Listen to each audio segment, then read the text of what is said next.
கோவை மேட்டுப்பாளையம் சாலையில் உள்ள VCSM matric மேல்நிலைப்பள்ளி வளாகத்தில் பிங்க் டே மற்றும் ஹெல்தி அண்ட் அன்ஹெல்தி ஆரோக்கியமற்ற உணவு குறித்தான விழிப்புணர்வு நாள் கொண்டாடப்பட்டது. இதில் மழலையர் பள்ளி மாணவர்கள் 200க்கும் மேற்பட்டோர் கலந்து கொண்டனர். பள்ளியின் தாளாளர் ஹெரால்டு ஷாம் மற்றும் பள்ளியின் இணை இயக்குனர் கிளிபோர் ஹெரால்டு பேரணியை துவக்கினர். இதில் விழிப்புணர்வு பதாகைகளை ஏந்தியும் விழிப்புணர்வு வாசகங்களை கூறியபடியும் வளாகத்தை சுற்றி வந்தனர்.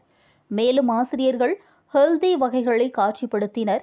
விழாவின் இறுதியாக பள்ளி நிர்வாகத்தால் மாணவர்களுக்கு இனிப்புகள் வழங்கப்பட்டது.